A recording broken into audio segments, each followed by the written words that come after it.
Okay. All right.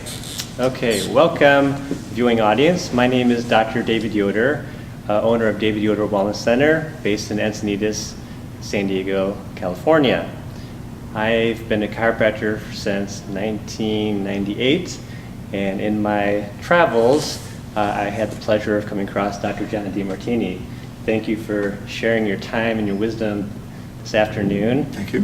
We are here in Los Angeles. Dr. Demartini will be doing a workshop this evening. What's the topic of your workshop this evening? Tonight is on the 4 feedback systems of living a self-mastered life.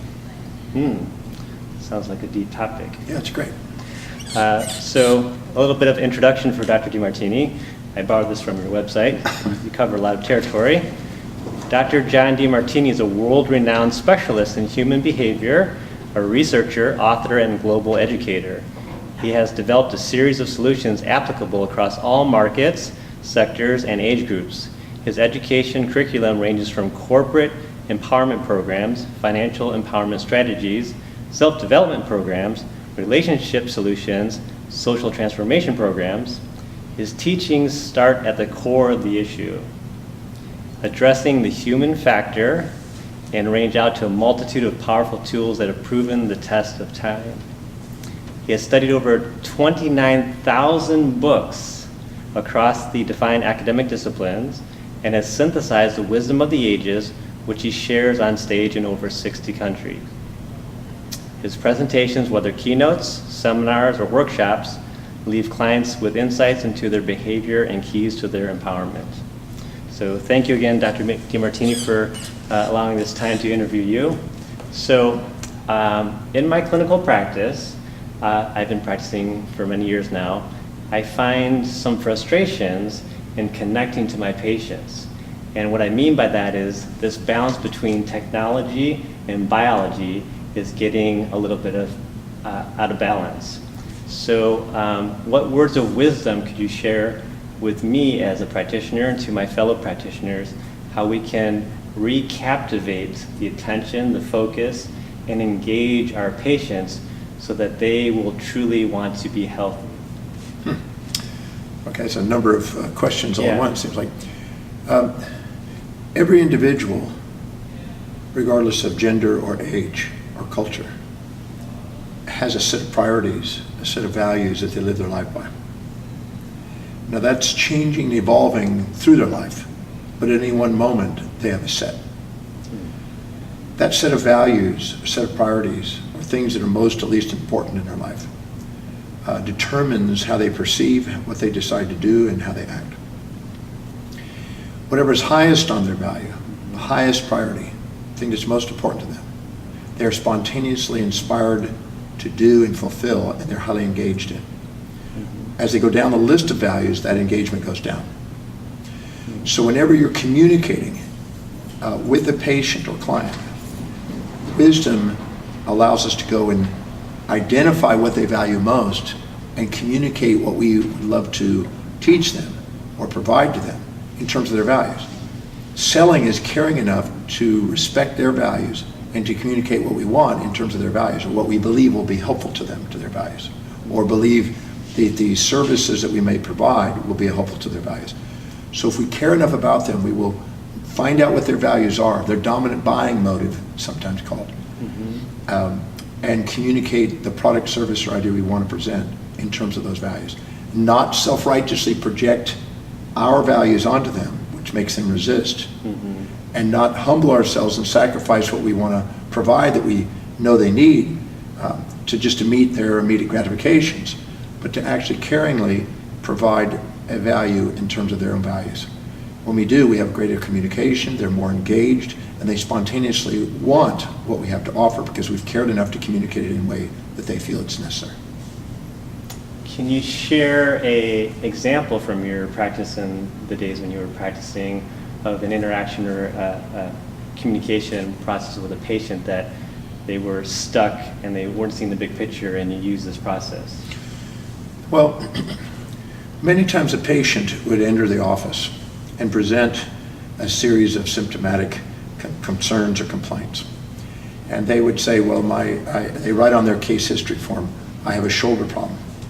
And if I look at the history, and it says that it's had it for 6 to 8 months or so, maybe longer. So that means that the pain in their shoulder or the restrictions in their shoulder aren't obviously what brought them there. It would have come 6 to 8 months earlier. So that means there's something else that is causing, that's initiating them to come in to see us. So I would ask them, what specific things that are important to your life? What specifically is important in your life that this is keeping you from doing? And I would discover that they would have other motives for actually coming to the office, even though they had the symptoms of sometimes a shoulder problem. Let me give an example. Okay. So I had a lady that came into the office many years ago. Yeah. Her chief complaint, shoulder problems, shoulder pain. Yeah. And I asked her this question. And then she said, 3 days ago, I was driving on the highway and getting ready to go onto the freeway. When I did, my neck was so restricted and my shoulder was so tight that I couldn't turn my neck to one side. And I could not see the blind spot on my rearview mirror. I couldn't see very well because of my movement restriction. And I pulled onto the freeway and a car honked immediately, and I wove and almost hit another car, dodged the 2 cars, and my kid's in the back seat, and I thought I was going to kill my kids. So I've been having that pain now and restriction for months. But the other day I thought it's too dangerous to drive my kids and I need to do something about it. So the dominant buying motive was not just the pain. She'd been enduring that. That she did not want to harm her kids, did not want to be considered a terrible mother and not be irresponsible to her children. So when you go in there, you may assume that there are reasons for that they write on the form in the history is shoulder pain. But the real motive is, I don't want to be a bad mother. Right. And her highest value is mothering and children. And so the dominant buying motive is really children and motive. And so when I'm communicating with her, when I go back and I do my exams and I go my report of findings and I communicate the need for the care, I don't talk in terms of just shoulder problem. I link that to how it will help her become a great mother, make sure she's safe with her children, make sure she can drive on the freeway, and all the things that's actually motivated her externally to come into the office. So finding out and caring enough about the person to not make presumptions, not project assumptions about what she needs, but to care enough to meet their needs. And then communicate the importance of a bigger picture in terms of that. When people are fulfilling their highest values, they become more achievement oriented. They tend to expand their space and time horizons and see a bigger picture. Because if they set a goal and they achieve it, they have a tendency to want to achieve a bigger goal, and so they get expanded. But if you keep slamming them with resisting processes of projecting your values onto them, they shut down, they close off, and then they can't see the bigger picture. So the key is to communicate what you know will value them and serve them with integrity in terms of their own values. And when you do, they're receptive, they're open, they become engaged, they expand, and they can start to see the value of doing that long term for the sake of themselves and their own health issues and possibly their family. Is there a tool or a different way about engaging a new client customer from a life coach to a practitioner to a healer that would accelerate identifying the true highest value versus what they think is going on at a physical level? Well, I've been fascinated by values for many, many decades. And if I just go up to ask somebody what their values are, they will usually tell you individual authority idealisms or collective authority idealisms, traditions, conventions, etc. So I created a value determination process that I've used around the world. I've used in corporations, governments, educational institutions, etc., healthcare. And what it is a series of 13 questions to help narrow down what a person really values. I have it on my website, drdemartini.com, to assist people in going through and doing an analysis on themselves. It takes about 30 minutes to help them find out what they really value, because anytime they set goals that are not aligned and congruent with what they value, they self-depreciate. And anytime you communicate in somebody and you don't communicate in their highest values, they turn off and they move away, they withdraw. So I look at how they fill their space, I look at how they spend their time, I look at what they are energized by, and I look at what they spend their money on. I look at where they're most organized, I look at where they're most disciplined, I look at where they what they think about, visualize, and affirm inwardly, internally dialogue to themselves about most, about how they want their life that shows evidence of coming true. I look at what they converse with other people about most. I look at what they're inspired by most, what their most consistent, persistent goals that are coming true are, and what they love learning about. Or any of those, the more the better. Because the more I get a collective, the higher probability I'll get a really concise idea of what their life is demonstrating is most important. Because what their life demonstrates is what I'm interested in, not what they say. Because people can say many things, and they may not be aware of who they really are, what they're really committed to. But what their life demonstrates, because their perceptions, decisions, and actions are based on what they value. So I look at their life, and that tells me what they're really engaged in. And then from that, in interacting with the client, I can ask one or many of those questions or observe those behaviors and get a better indication of what they value. But to just presume is usually unwise, but to ask questions to establish those values first is essential. You never want to make a sale, and we're always selling something to somebody. We're selling our ideas to our spouse to be able to have a partner. We're selling our ideas to our kids, to our education, to business, to employees, to customers. If we don't take the time to communicate in their values, we get feedback of resistance as letting us know that we're not caring. Okay. So this tool is really essential and top priority, mandatory if it would be, to engage in any relationship, client, family, friend, so that you can communicate very clear, succinct certainty. Well, it increases the probability of communication. The only thing that a human being is really committed to is the fulfillment of what they value most. Their identity revolves around their highest value. Their purpose is their highest value. So that's what they're committed to. When you're in a relationship with somebody, they're not committed to you and your highest value. They're committed to the fulfillment of theirs. If they feel by hanging out with you and doing business with you and receiving ideas or services from you is going to help them fulfill their highest values, they appear to be loyal to you. But if all of a sudden you do things that go against them, they withdraw. So they're not loyal to anybody else but their own fulfillment of their own highest values. As much as we have as these idealisms that their commitment to people, it's not been proven to be true. They're committed to the fulfillment of their values. Knowing what that is allows you to engage people and increase the probability of long-term relations. Okay. I see a lot of families and busy mothers with children, and there's this concept called digital dementia. So I didn't have a cell phone till maybe after college, and you see new mothers with babies, and the babies are in the stroller, and they're like holding an iPad in front of their face. And so we wonder why they have ADD, ADHD, and they don't have attention. How can we balance technology to reconnect to these children and find out what their highest values are to help guide them and awaken their genius? Well, I'm not going to make technology good or bad. Technology is neutral. How we use it, how human beings use it, is the real factor.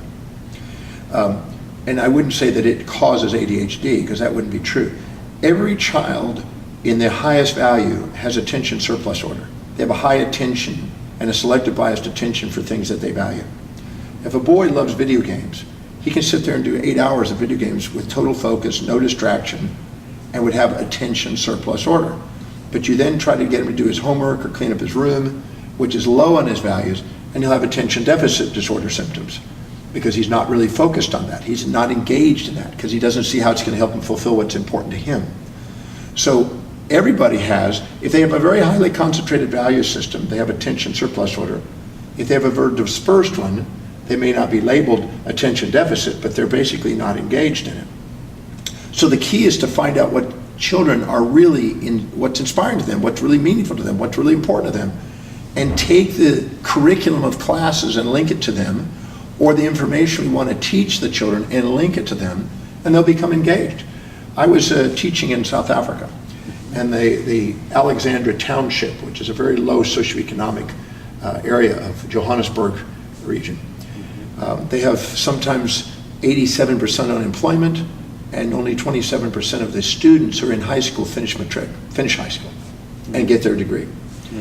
And we went in there and we communicated to the principals, communicated to the teachers, and communicated to the students in 4 sessions, 3 hours each.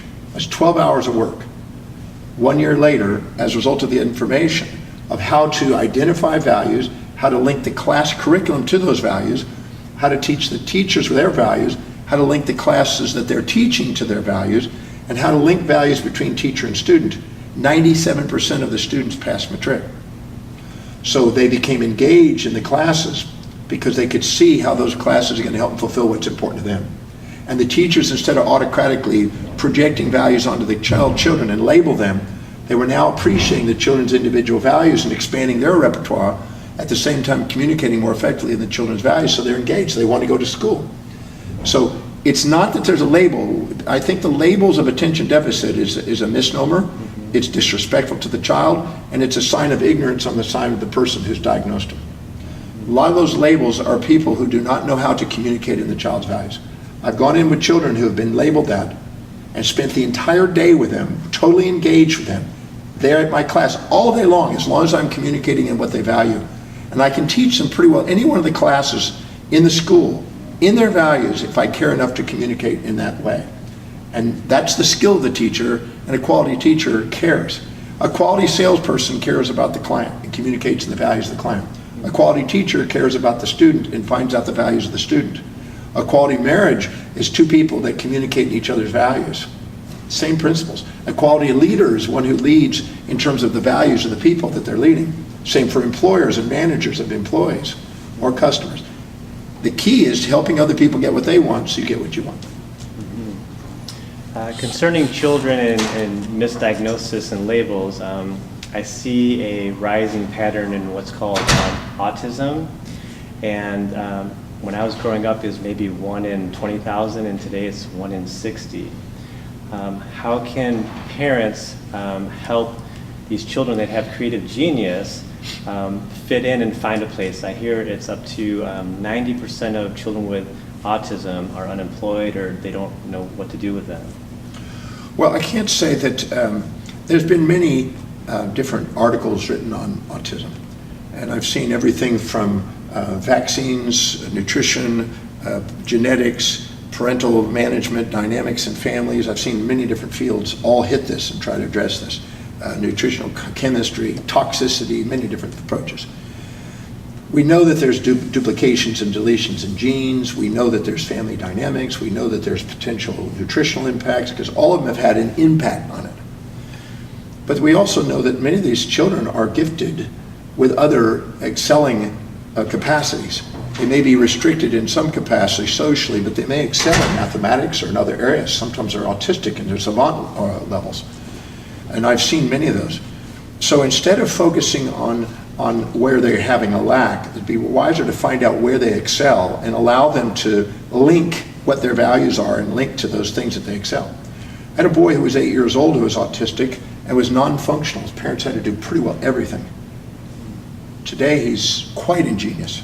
And what we did is we found out what he loved and what was inspiring to him, and kept linking things to that and engaging him. We also neutralized some of the family dynamics, because there's usually a controlling factor on one of the parents over the other. We neutralized some of those. We did the Demartini Method and made sure that there was an appreciation for this uniqueness of this child. We made sure there was nutrition involved. We made sure that there wasn't toxicities around. We did all the things that we know from the data. And this child at now 16 is doing pretty extraordinarily and excelling. So I wouldn't just assume that there's any problems there. I would try to find out where their excellence is. Because many of them have excellence. They may be actually excelling in totally different areas than what we're recognizing. And look for them. Don't assume that there's a missing. Look for where there's an opportunity that sits there. Would you say the Demartini method is a corollary to epigenetics and like activating our true DNA expression? Well, the Demartini method is a series of questions that bring apparent perceptions of chaos back into order, and allows us to, in a sense, maximize our autonomic equanimity, which then influences epigenetics. It's not limited to epigenetics, but it allows us to bring autonomic poise instead of poisoned. And it's the epigenetics that are result from the autonomic imbalances that cause many acetylation, methylations, and expressions that we call symptomatic. So the Demartini method is a series of questions that bring equanimity to mind and physiology, balance to physiology. And I've been using it now for 30-something years clinically with people, and it's, I think in the breakthrough experience, which I've done 1,125 times, we've had 90 to plus thousand people who have attended that, who've used it, and we have 4,000 facilitators around the world using it, and so there's thousands and thousands of people that have applied it and had amazing transformations in people's perceptions as well as physiology. So psychologically and physiologically, it has a tremendous power to bring poise and balance back to function. Very interesting. There's a famous quote, "Give a man a fish he eats for a day, teach him how to fish he eats for a lifetime." Right now, I see clients one-on-one. I just have one set of hands, and I feel I'm limited in my capacity to reach out and make an impact and influence. Did you go through a similar discovery process in your transition from one level of career expression to where you're at today? Yes, in 1983, I had read a book called The Time Trap by Alan McKenzie. I was 27, just turned 28. And I realized that if I saw 100 new patients a month, and I saw 1,200 patients a year, if I did that for 40 years, I'd have 48,000 people I would touched. And I realized that that was finite. And I had a desire to do more with the world. I realized also when I did an analysis of my time, I realized that I was majoring in minors and minoring in majors. And I was limiting myself to a technologist sitting in a room doing technology. So I realized that it was more effective for me to go out and speak to audiences and engage people into the possibility of getting care and hiring doctors to actually do the technology than it was to me sitting there doing technology. I found that technology is one layer, management is another, and visionary education is even greater in impact. So I started going out and inspiring groups of people. And that allowed me to grow my practice, allowed me to earn more income, allowed me to see more people, allowed me to reflect through the delegation of other doctors, see more people.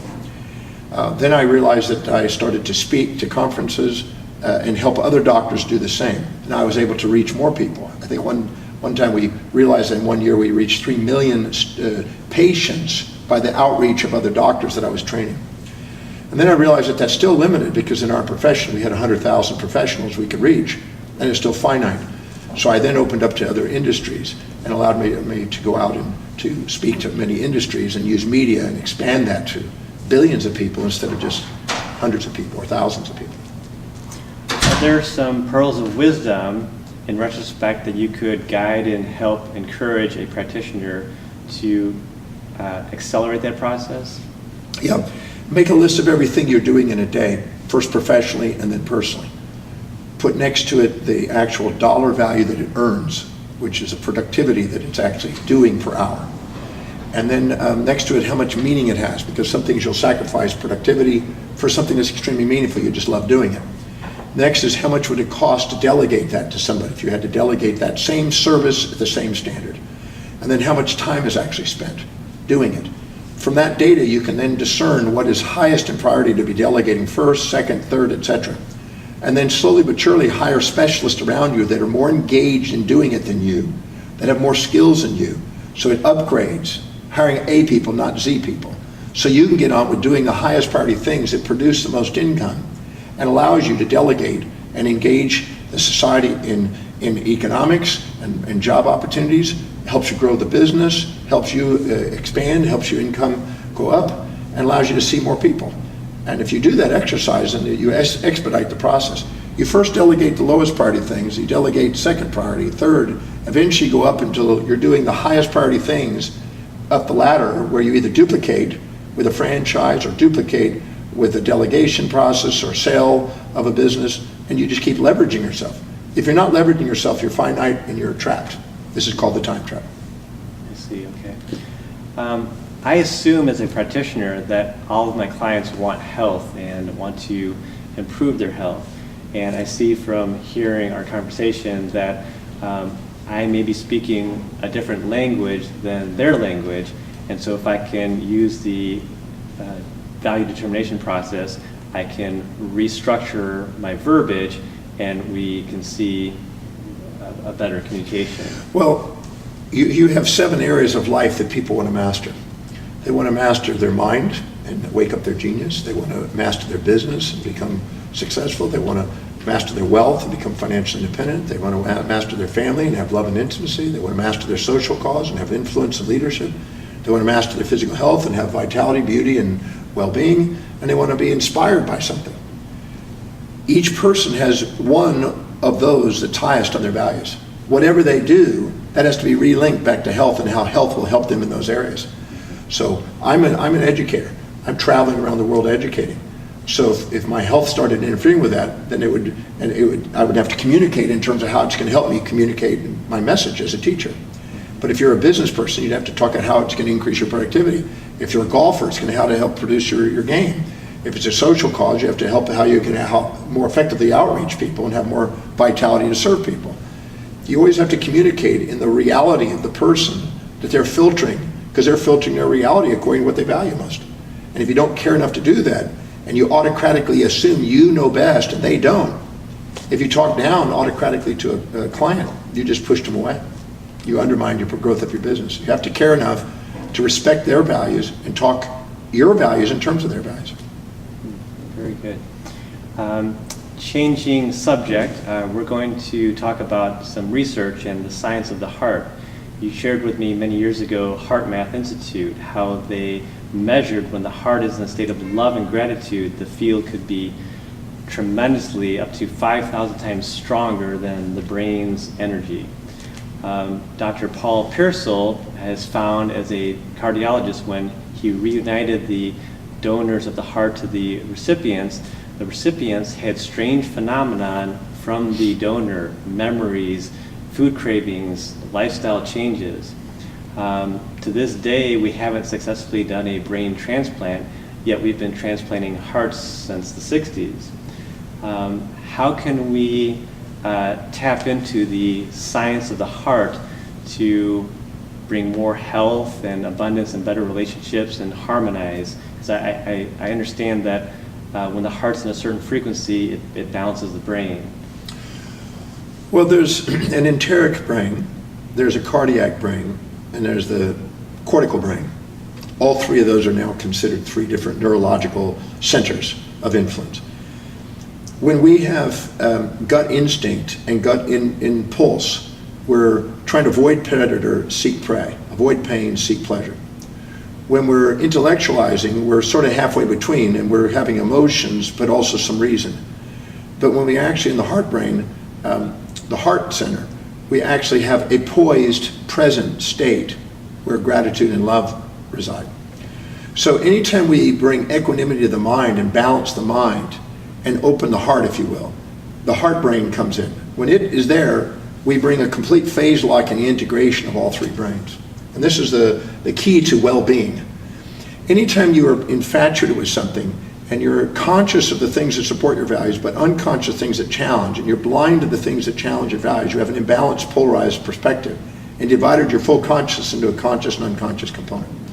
And you're now infatuated, and that which you infatuate with occupies space and time in your mind and runs you. When you do, you're polarized, and you cause autonomic imbalances towards the parasympathetic side. Whenever you're resentful to something, you're conscious of the things that challenge your values and unconscious things that support your values. Again, you've divided your conscious and the unconscious again. And now whatever you resent occupies space and time in your mind and runs you, and now activates the sympathetic fight or flight response. One's rest and digest when you infatuate, you want to consume, and one's fight or flight when you avoid. One's an impulse toward and one's an instinct away. So anytime you have polarized perceptions, an imbalanced mind, inequity of perception, you have the autonomics that are going to respond accordingly, and you're now in the gut instinct and impulses to avoid and seek, or seek and avoid.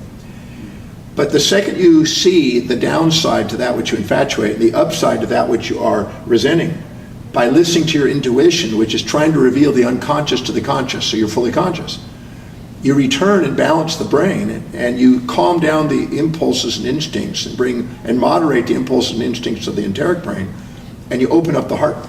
And the heart now dominates the entire field and brings homeostasis and integration to the physiology, calms down the gut brain, neutralizes